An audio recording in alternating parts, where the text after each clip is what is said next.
Coucou, on se retrouve aujourd'hui pour ma vidéo flop de mes lectures 2023. Je ne suis pas en avance, on est fin janvier à l'heure où je tourne. Je ne sais même pas quand cette vidéo va sortir, mais écoutez, voilà, on fait comme on peut, hein. C'est parti, on y va avec mes flops. Je vais vous présenter 10 flops, je vais vous présenter 10 lectures qui concrètement étaient des déceptions. Alors en fait, il y a un peu de tout. Il y a des livres que j'ai franchement détestés. Il y a des livres qui étaient bof, voilà. Et il y a des livres qui m'ont déçue parce que j'avais plus d'attentes.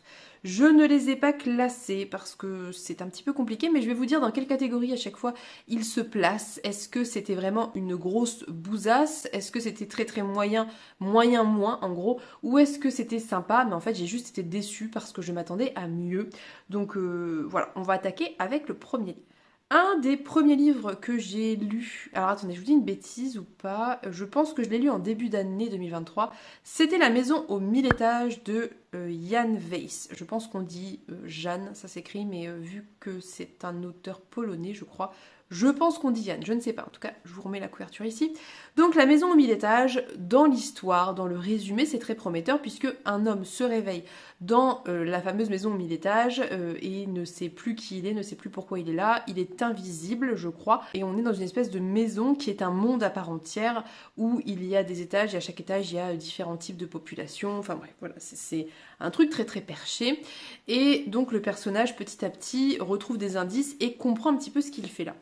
Pourquoi ce livre m'a déplu? Très sincèrement, c'est un livre qui est dépassé. Il est assez ancien. Je ne sais plus de quand, mais assez ancien. Voilà. Comment vous dire? On est sur un bouquin qui est extrêmement sexiste. Les personnages féminins n'ont aucune place dans cette histoire, aucune importance, si ce n'est pour être sauvés ou dénigrés. On est donc aussi sur un ouvrage qui est évidemment grossophobe. Voilà. On est sur un ouvrage qui, pour moi, de ce que j'en ai vu, mais après, encore une fois, je ne sais pas, mais moi je l'ai ressenti comme ça, qui est raciste, qui est... je pense de mémoire que je dirais que c'était antisémite parce que je crois que le grand méchant est un juif et qu'il est physiquement décrit comme le stéréotype que vous pouvez imaginer typique Seconde Guerre mondiale. Bref, on est vraiment sur des trucs qui m'ont dérangé. Alors je sais pas si c'est moi qui ai mal interprété, je n'ai pas cherché à connaître la vie de cet homme, ça ne m'a pas intéressé parce que juste déjà l'aspect sexiste, grossophobe, le côté voyeuriste du personnage invisible qui regarde une jeune femme se déshabiller, le côté pervers de cet homme qui se glisse dans ses draps, bref, tout ça déjà c'était suffisant en soi. En plus, très sincèrement, je me suis un petit peu ennuyée, on le voit aller d'un étage à un autre, c'est vraiment le héros qui vient sauver tout le monde, et alors je pense que tout ça déjà en soi faisait que je n'aimais pas du tout ma lecture, mais alors la fin, ça a été le summum. On est sur le trope final, le pire pour moi, à mon sens, qui puisse être, et en plus hyper mal amené. Donc j'ai détesté ce livre. Voilà, lui pour le coup je l'ai détesté, je n'ai pas du tout aimé, je me suis ennuyée, j'ai été heurtée, j'ai été trigger par certains propos, par certaines scènes, j'ai pas aimé le personnage, enfin vraiment... Voilà, il n'y avait que l'idée qui était bonne et ça s'arrête là. Deuxième livre qui aurait pu être une bonne lecture mais qui est une déception, c'est Le restaurant de l'amour retrouvé d'Ito Ogawa. Le restaurant de l'amour retrouvé, c'est l'histoire d'une jeune femme qui rentre chez elle un jour, son conjoint l'a quittée, à tout prix ce qu'il y avait chez elle, excepté un truc, bref, qu'elle va prendre avec elle. Et en gros, elle range l'appartement, elle rend les clés et elle rentre chez sa mère, chez qui elle n'est pas allée depuis un certain temps, plusieurs années, mais je ne sais plus exactement parce qu'elle ne s'entend pas très bien avec sa mère. Et donc elle y retourne et ce qu'il va se passer, c'est qu'elle va décider en fait de se livrer à sa passion, à savoir la cuisine. Donc elle va ouvrir un restaurant avec un homme du coin qui l'aide où en gros elle reçoit des gens en entretien avant, elle discute avec eux et ensuite elle leur fait des plats sur mesure et donc son restaurant a une réputation d'être magique parce qu'il crée des couples, parce que le bien-être qu'on ressent quand on y va, etc. etc. Dans l'idée, c'était très chouette. Franchement, c'était très chouette. Il y avait vraiment cette ambiance très japonaise de l'idée que je m'en fais. J'ai pas lu suffisamment de littérature japonaise pour vous dire que c'est à 100% japonais, mais en tout cas de ce genre de littérature japonaise-là, précisément. C'est-à-dire que c'est très doux, c'est lent, c'est très centré sur les saisons qui passent, sur la nature, sur la sensorialité. Tout ça, c'était génial. J'ai adoré voir cette jeune femme se reconstruire, apprendre à connaître sa mère avec le recul, maintenant qu'elle est adulte et qu'elle a plus le même rapport avec elle, maintenant qu'elle n'habite plus chez sa mère, enfin en tout cas qu'elle n'habitait plus chez sa mère et que du temps est passé, cette relation, comprendre cette relation et apprendre à se connaître elle-même finalement, apprendre à prendre du recul sur son ancienne vie. En revanche, deux choses m'ont dérangée. Premièrement, la vision très raciste de cette jeune femme sur son ex-conjoint qui était indien, parce que il est clairement... Alors déjà, le cliché de... Voilà, du gars qui vide l'appartement, part du jour au lendemain et vole tout. Bon, admettons, hein, si on parle... Oublions que c'était une personne qui venait d'Inde et que c'est juste un connard, admettons. Mais alors par contre, la jeune femme, tout le temps où elle parle de lui au début, ne fait que faire référence à la couleur de sa peau et à l'odeur de sa peau qui sent les épices. Ce qui est extrêmement... voilà, c'est bon, déjà la première fois c'était lourd, mais au bout de 5-6 fois, on a compris, je trouve quand même que c'était peut-être maladroit, mais maladroit raciste malgré tout. Donc déjà ça m'avait un peu... Bon, mais heureusement, très rapidement il est évacué du récit. On a tout ça qui était très très chouette, ce que je viens de vous dire, jusqu'à cette scène effroyable, effroyable. Franchement, pour moi, c'est ultra trigger cette scène. Je vous préviens, si vous êtes antispéciste, mais même sans être antispéciste, sincèrement, si vous aimez les animaux, je pense que cette scène ne peut que vous trigger. Moi, ça m'a trigger, j'étais tellement mal, j'ai passé, j'ai pas lu en entier. Mais bref, il y a une scène, à un moment donné, en rapport avec un animal de compagnie, qui dure infiniment longtemps et qui est horrible. Je n'ai pas compris pourquoi. Je n'ai pas compris pourquoi la décision était prise. Je n'ai pas compris que cette décision qui impliquait une autre personne soit acceptée par l'autre personne. Je n'ai pas compris. Pour moi, ça n'était pas concevable. J'ignore, et je ne me suis pas renseignée, je l'avoue, s'il y a quelque chose de culturel dans ça, peut-être. Mais vraiment, je m'en serais passée.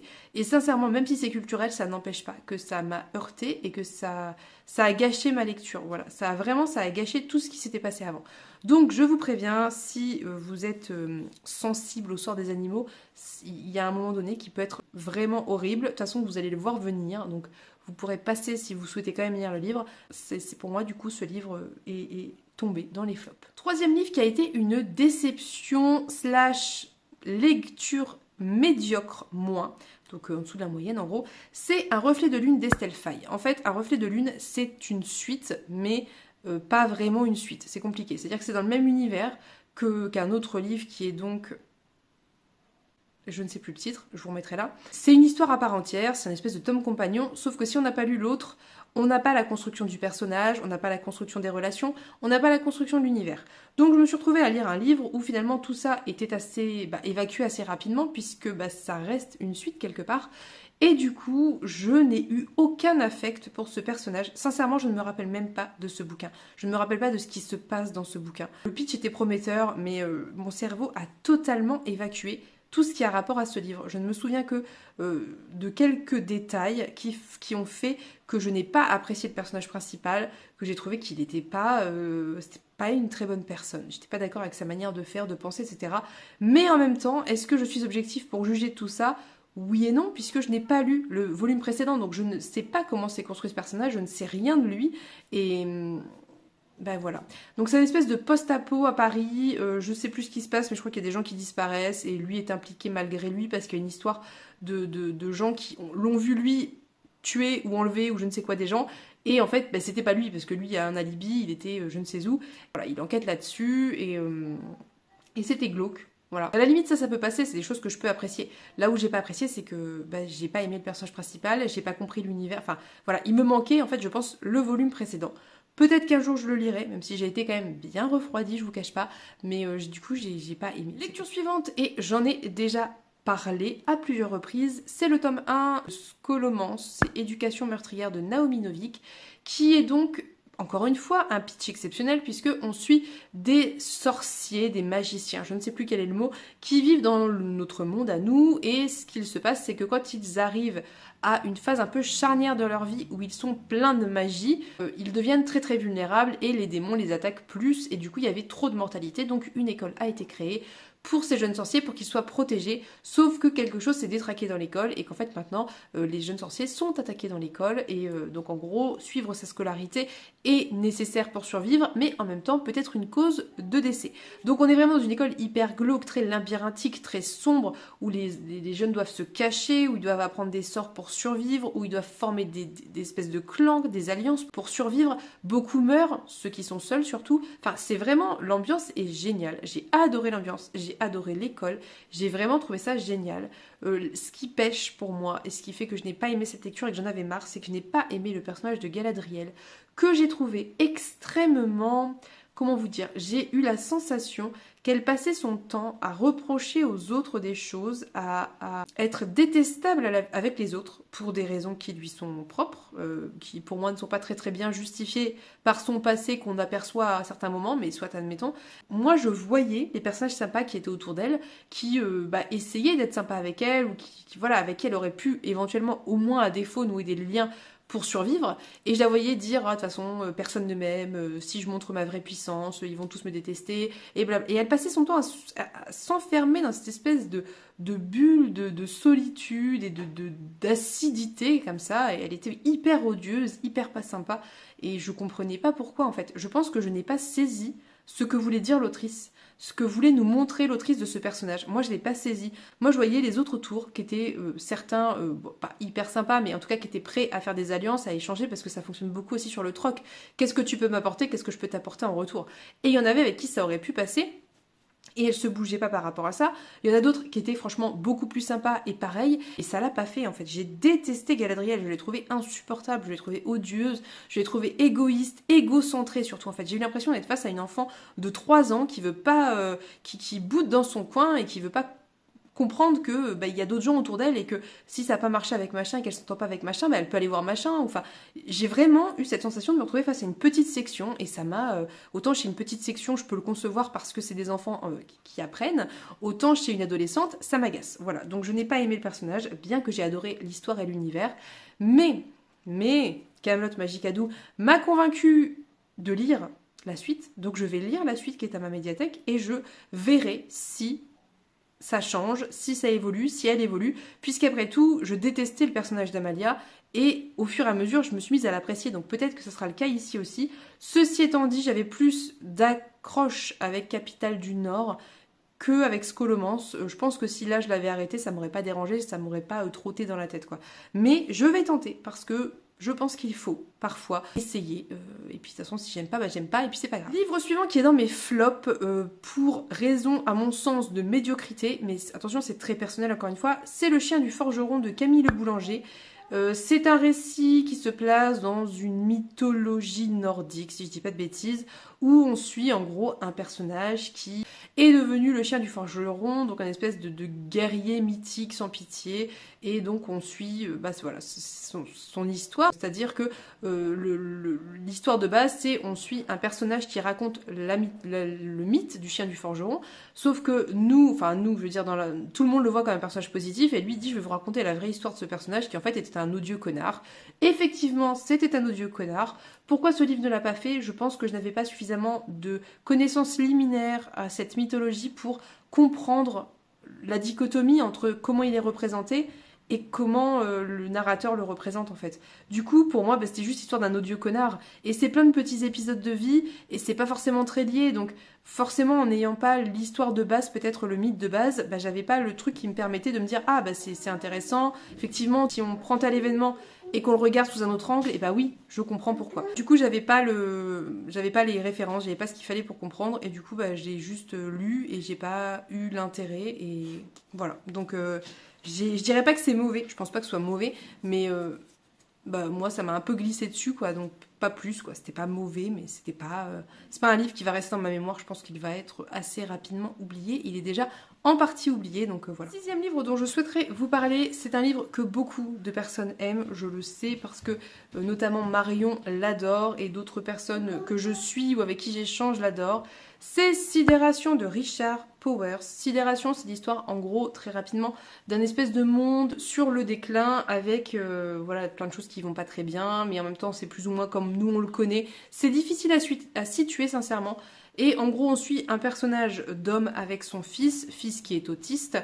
Comment on vous le vend? C'est un truc où il y a beaucoup de nature, on observe les étoiles, c'est hyper, voilà, très très beau, très nature, etc. Et donc on voit le père qui s'occupe de ce fils, qui est autiste, qui a plein de problèmes parce que c'est pas facile pour lui. Il utilise les étoiles, la nature, etc. pour aider son fils à aller mieux. Voilà. Pourquoi je n'ai pas aimé ce livre? Il y a plein de choses que j'ai aimées dans ce livre. J'ai adoré le garçon qui s'appelle... Bref, j'ai adoré le garçon qui était absolument adorable, hyper intéressant, qui était très bien fait, qui était hyper intéressant par plein d'aspects de sa personnalité.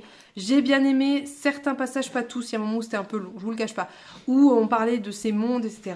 Par contre, j'ai détesté de bout en bout le comportement du père. J'ai trouvé que c'était catastrophique.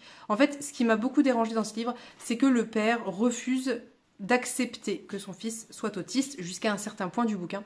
Et donc, il laisse son fils gérer et se débrouiller à l'école parce qu'il est obligé de le mettre à l'école. Donc il le met à l'école, ça se passe pas bien, donc le gamin rentre et est détruit et va très très mal, il est en dépression et le père l'emmène faire un petit tour dans la nature pendant 2-3 jours et ça va mieux et il le remet à l'école et ça recommence. Et le père, au lieu de se dire que son fils a besoin d'aide, concrètement, il va passer son temps à rejeter la faute sur le reste du monde. C'est de la faute du reste du monde, c'est de la faute des médecins qui veulent cataloguer son enfant, c'est de la faute de la directrice de l'école qui veut cataloguer son enfant, c'est de la faute de ses camarades qui sont pas sympas, c'est de la faute, bref, c'est tout sauf sa faute à lui, et il ne fait rien, et il refuse les médicaments, c'est une chose, mais surtout il refuse la thérapie pour son enfant qui aurait besoin d'aide, qui est donc autiste, en dépression, qui a plein de symptômes qui font que c'est pas facile la vie au quotidien pour lui, et il le laisse s'enfoncer lentement dans cette dépression et dans tout ce qui ne va pas bien dans sa vie, en rejetant la faute sur les autres, en étant en colère contre les autres. Et il y a un passage qui m'a vraiment, sincèrement choquée, où le gamin fait une crise, ce qui, voilà, pour X et Y raison, et va frapper son seul ami, et va lui casser la mâchoire, et ce qui est très très très violent, vous vous imaginez bien. Et la réaction du père, c'est de dire « Ah bah ça va, c'est qu'une mâchoire ». On pète la mâchoire de ton gosse, tu ne dis pas ça va, c'est qu'une mâchoire en fait. Et il est tout le temps dans ce genre de réaction, de façon de voir les choses, qui pour moi est extrêmement problématique. Je ne trouve pas qu'il soit bien de dire que ce père est un bon père, dans la mesure où, à minima, on est sur de la négligence. C'est-à-dire que son enfant ne va pas bien et il ne fait rien. Et au contraire, c'est même pas qu'il fait rien, c'est qu'il va contre l'avis des médecins, il va contre les solutions qu'on lui propose, jusqu'à ce qu'un type débarquent et lui disent qu'il y a une thérapie expérimentale et qu'ils disent oui, on ne sait pas pourquoi, alors qu'il refusait la thérapie classique depuis X temps parce qu'il voulait pas que son fils soit un cobaye ou que sais-je. Là, il dit oui, donc déjà c'est pas très cohérent pour moi. Et quand son fils va rentrer dans cette thérapie, ça va aller mieux. Et il va avoir beaucoup de mal à accepter que son fils aille mieux. Il va dire oh là là, il est en train de changer, c'est plus le même. Mais en fait, il va juste bien. Et j'ai vraiment, sincèrement, ça m'a profondément dérangé, ce regard sur cet enfant et sur son autisme et sur sa dépression et sur tout ce qui n'allait pas, parce qu'en plus, il est orphelin de mère, il a plus de maman, enfin, il a plein de raisons d'aller pas bien. Et voir ce père qui dit oh, il est en train de changer, la médecine le change, enfin voilà, ça m'a vraiment choquée. Je pense pas que ce soit un bon message à faire passer en fait aux gens. Je pense pas que se dire et tout le monde est un peu autiste au fond, ça soit une façon d'aider les personnes qui ont besoin d'aide. Ça m'a vraiment dérangée. Je pense vraiment pas que ce soit un message qu'il faille mettre en avant. Je ne retire pas les qualités d'écriture de l'auteur, mais vraiment ce message-là, pour moi, c'est très problématique et ça n'est pas acceptable et ça m'a dérangée. Voilà, vous savez tout, vous comprenez les tenants et aboutissants de mon avis que je me suis fait en tant que professionnel qui ai déjà travaillé avec des enfants autistes et des parents qui ne voulaient pas et faire ce qu'il fallait, les démarches qu'il fallait pour les aider, mais aussi en discutant avec une personne elle-même autiste qui a elle-même vécu des négligences et des maltraitances dans son enfance de ce type-là. Donc vraiment, voilà, après vous en faites ce que vous voulez, mais sachez ça si vous voulez lire. Ensuite, j'ai beaucoup parlé du précédent, donc je vais aller vite sur le suivant. Livre pareil qui a été pas mal apprécié, que The Reader n'avait pas aimé, et je n'ai pas aimé non plus, enfin je n'ai pas aimé. Je dirais pas que j'ai trouvé, c'était pas mauvais, mais c'était décevant. C'est Les 10 000 portes de January d'Alix E. Harrow. C'est un petit côté La mer sans étoiles où la jeune fille passe à travers des portes et voyage un peu à travers des espèces de mondes parallèles et différents. Et c'est une jeune fille qui a été recueillie par un homme très très riche qui refuse qu'elle lise de la littérature imaginaire, qui refuse en fait tout ce qui est imaginaire, donc ça va un peu mettre la puce à l'oreille de la gamine, et voilà, il va se passer plein de trucs, elle va partir à la recherche de son passé, de la vérité de son père, de sa mère, etc. etc. Pourquoi j'ai pas trop aimé? En fait, si vous voulez, alors pareil, le livre c'est un peu effacé de ma mémoire pour être très honnête, pourtant je l'ai lu il y a pas si longtemps encore une fois, il y a peut-être 6 mois je pense. Ce que je n'ai pas aimé, c'est que j'ai trouvé que c'était à certains moments très long, très lent, il se passait pas grand chose, et à d'autres, il se passait trop de choses d'un coup. En fait, il y a vraiment une espèce d'accélération sur, je pense, la deuxième moitié, voire le dernier tiers, où il se passe tout, et tout est résolu comme ça, alors qu'on a mis des pages et des pages et des pages à dire à quel point c'était impossible, compliqué, etc., etc. D'un coup, clac, et tout est résolu. J'ai trouvé ça très décevant dans l'univers, j'ai trouvé que c'était... Ça a pas franchement fonctionné sur moi en fait. Je pense qu'il manquait ce petit truc qu'il y avait chez Erin Morgenstern où c'était magique, où ça vous embarquait, où vraiment vous étiez à fond dedans. Bah là il n'y avait pas ça. J'étais très spectatrice de cette histoire en me disant qu'il y avait des bonnes choses, il y avait des bonnes idées, il y avait des trucs qui étaient sympas, mais tout en restant en fait assez hermétique malgré tout à cette magie, à cette histoire. Ensuite, le prochain livre dont je vais vous parler, pareil j'en ai parlé mais très brièvement, c'est Femme réveille-toi d'Olympe de Gouges, qui est un espèce de, je sais plus, je crois que c'est chez Folio, donc il y a plusieurs textes qui sont combinés, donc il y a Femme debout et d'autres textes. Pourquoi il est ici? Parce que j'ai été sincèrement déçue de ce que j'ai lu.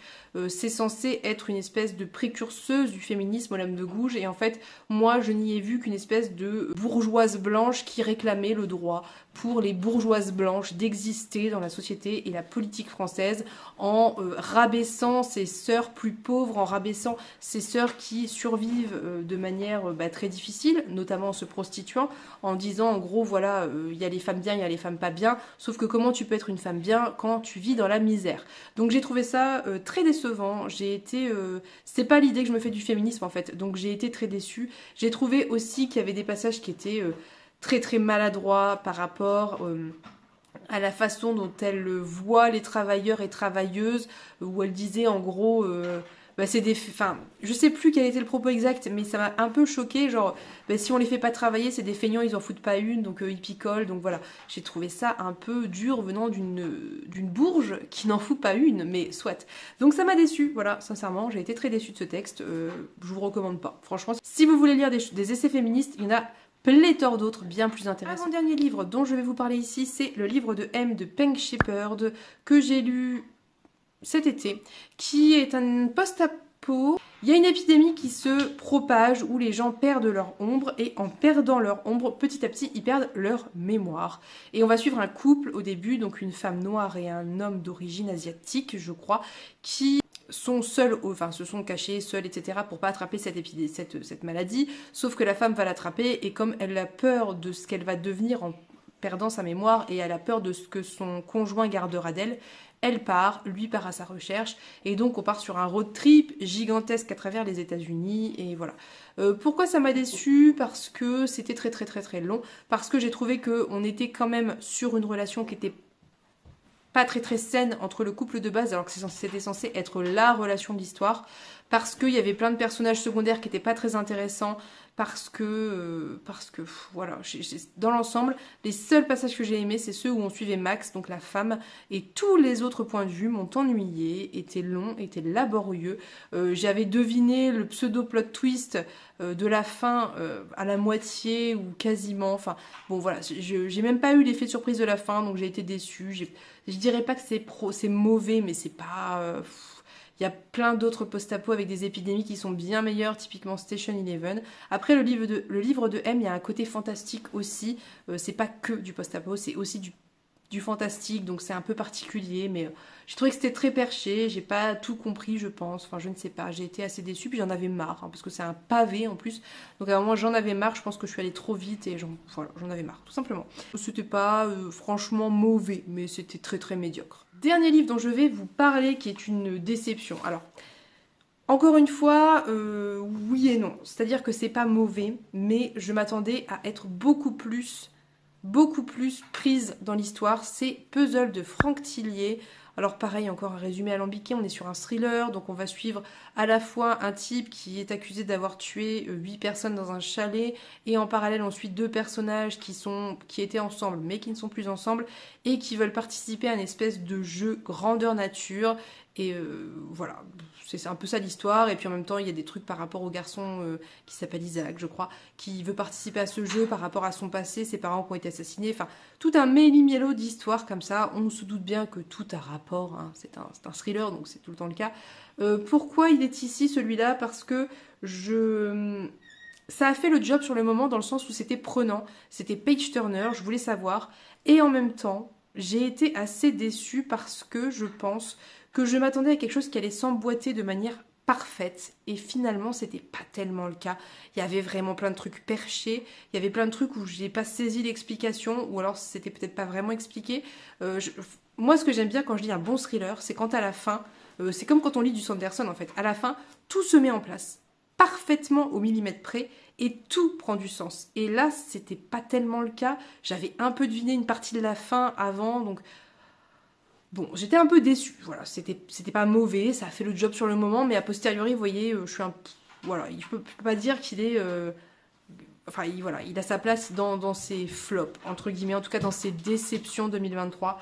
Je pense que j'avais beaucoup d'attentes sur ce livre parce que je l'avais beaucoup vu passer en disant que c'était génial. Et bah voilà, je m'attendais à quelque chose de beaucoup plus millimétré, en fait, je pense. Voilà, c'est tout pour mon flop 2023. N'hésitez pas à me dire ce que vous en avez pensé. S'il y a des livres dont je parle que vous avez aimé, ne le prenez pas personnellement.